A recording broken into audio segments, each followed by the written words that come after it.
দাম্পত্য জীবনে টুকটাক সমস্যা হবেই, এটা প্রত্যাশিত।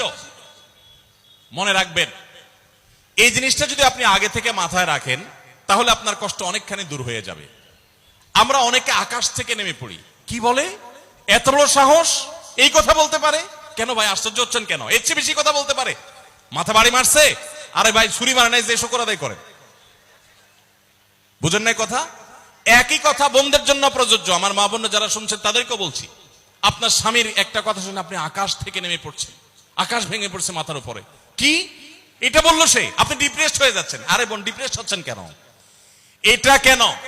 আরো শক্ত কথা আপনাকে বলতে পারে, এটা আপনি মাথায় রাখেন।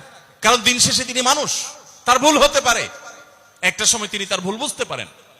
দাম্পত্য জীবনে যদি স্বামী স্ত্রী উভয়ে যদি ধৈর্যশীল না হয়, সবরকারী না হয়, হুটহাট রিয়াকশন করে ফেলে, কখনো দাম্পত্য জীবনে সুখী হওয়া সম্ভব নয়। মনে রাখতে হবে, একসাথে থাকতে গেলে, দুইটা পাতিল একসাথে থাকতে গেলে টুনটান লাগে না, বাধে হয় না? আপনার কাছে যদি কেউ এসে গাল গল্প দেয়, দেখবেন অনেকে গাল গল্প দেয়। গাল গল্প দেওয়া লোক আছে না নাই? ভাই 30 বছর সংসার করেছি, জীবনে আমাদের একটা কথা হয় নাই, ডাহা মিথ্যুক। এ লোক ডাহা মিথ্যুক। আপনার 50 বছরের সংসারে কোনো বিষয় হয় না, হ্যাঁ ঝগড়া করেন না সেটা ভিন্ন বিষয়, কিন্তু ভিন্ন মত হবে না, দ্বিমত তৈরি হবে না, নিজেদের মধ্যে ভুল বোঝাবুঝি তৈরি হবে না, একবারও হবে না জীবনে, অসম্ভব। মুহাম্মদ সাল্লাল্লাহু আলাইহি সাল্লামের ঘরে যদি হয়ে থাকে, আলী রাদিয়াল্লাহু তাআলা ফ্যামিলিতে যদি হয়ে থাকে, সাহাবীদের ঘরে ঘরে যদি হয়ে থাকে, আপনি কে? মনে রাখবেন, এই সমস্ত ডাহা মিথ্যা কথা শুনে আপনি চিন্তা করেন, হায় হায় রে, তাহলে আমার বউটা এত ডাইনি। আর মহিলা চিন্তা করে, আমি স্বামীটা এত অমানুষ, কত বড় ডাকাত। দেখো তার স্বামী স্ত্রী জীবনে কোনো কথা হয় না, আর আমার স্বামী ডেইলি একবার মা বাপ তুলে না গালিগালাজ করলে তার বাটার পেটে ব্যথা হজম হয় না। এই সমস্যাগুলো আছে না নাই? ভাইরা আমার, সবর করার জন্য, সবর করা সহজ হবে আগে থেকে যদি প্রস্তুত থাকেন যে এই সমস্যা হবে। আশরাফ আলী থানভী রাহমাতুল্লাহর নাম শুনছেন আপনারা? ভারত মহাদেশের এমন একজন আলেম ছিলেন, খুব বিচক্ষণ মানুষ ছিলেন, অনেক বিদগ্ধ মানুষ ছিলেন, অনেক বড় আল্লাহওয়ালা ছিলেন, নেককার মানুষ ছিলেন। তো থানভী রাহমাতুল্লাহর কাছে এক লোক এসে বলল, হুজুর আমার বাসায় যখনই যাই দরজাটা খুলতে দেরি, আমার মাথার উপরে আকাশ ভেঙে পড়তে দেরি নাই। যেটাই করি, বাজার করে এনে তার হাতে দিলেও রাগ, রাখলেও রাগ, আমার সাথে সারাদিন শুধু ঘেউ ঘেউ করে, হুজুর আর সহ্য করতে পারি না, আমারে কোনো দোয়া দুরুদ আমল শিখায় দেন যে আমার এই বাসার অত্যাচারটা যেন থামে। তো থানভী রাহমাতুল্লাহ বললেন যে শোনো, তোমার একটা বুদ্ধি শিখাই দেই, দোয়া দুরুদ না। বুদ্ধি হলো, এখন থেকে বাসায় গিয়ে দরজা নক করবা, যে নক করার আগে 1 মিনিটের মোরাকাবা করবা। কি করবা? মোরাকাবা বুঝেন? ধ্যান। ধ্যান, এটা কল্পনার জগতে ডুবে যাবা 1 মিনিটের জন্য, জাস্ট 60 সেকেন্ড। কি ধ্যান করবা? দরজা যায় থামবা, থেমে চোখ বন্ধ করে মাথাটা নিচু করে চিন্তা করবা, আমার ঘরের ভিতরে একটা কুকুর আছে।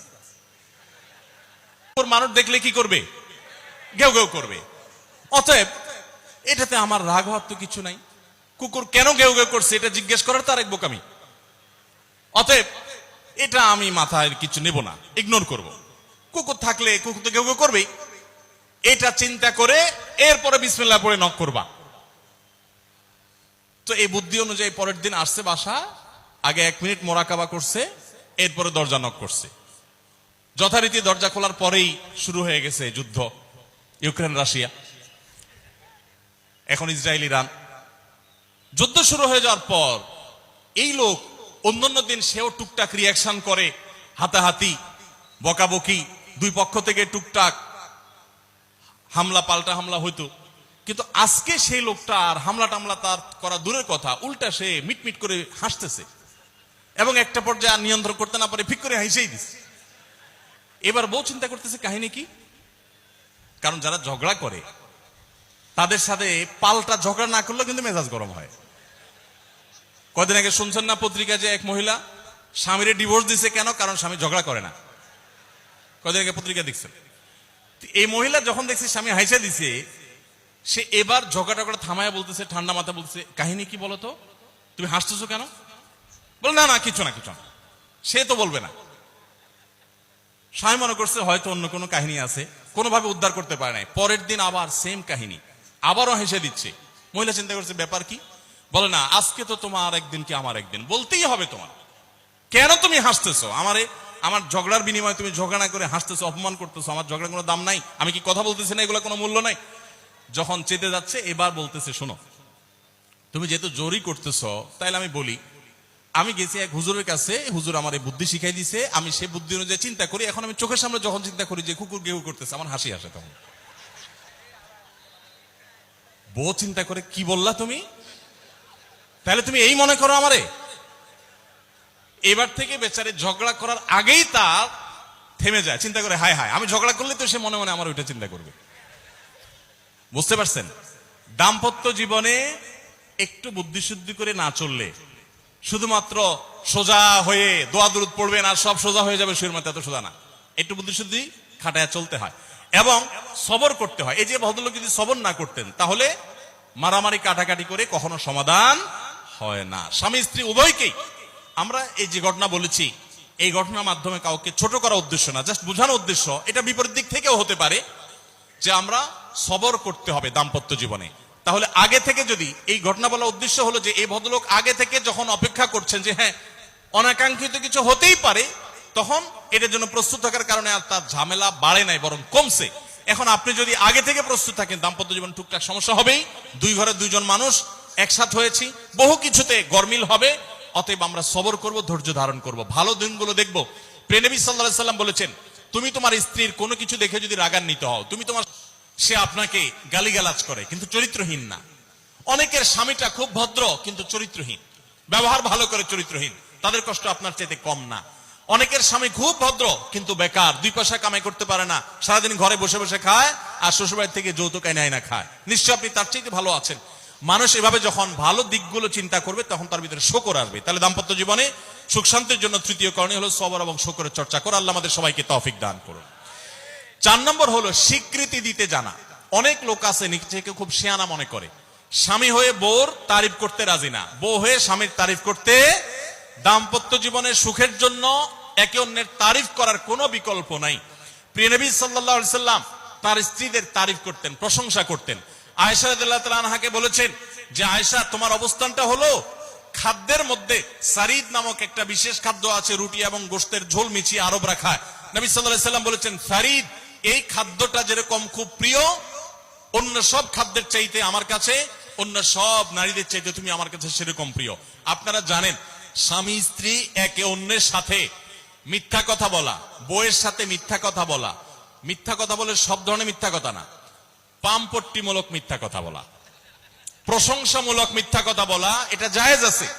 মিথ্যা কথা বলা কোথাও কিন্তু জায়েজ নাই। মিথ্যা কথা বলা ইসলামের জঘন্য অপরাধ। কিন্তু স্বামী স্ত্রী পরস্পরের সাথে প্রশংসামূলক, যেটাকে সহজ বাংলায় পামপট্টি বললাম, এই পামপট্টিমূলক বা প্রশংসামূলক মিথ্যা কথা বলা জায়েজ আছে। কিরকম?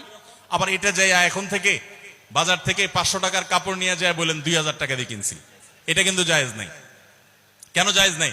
কারণ কোনোভাবে যদি ওই 500 টাকার ট্যাগ মহিলা ধরে ফেলতে পারে, তাহলে মায়ের কিন্তু একটাও নিচে পড়বে না, বলবে মিথ্যুকের পুত মিথ্যুক, সারা জন্ম এই কাম করে আসছোস। তাইলে ওই রকম মিথ্যা কথা বলা যাবে না। আমার পরিচিত এক লোক আছে, সরকারি একজন কর্মকর্তা বড়, উনি বলেন যে মহিলাদেরকে বাজার করে খুশি করার মতো কঠিন কাজ আরেকটা খুব কম আছে। যারা সংসার করেন তারা জানেন।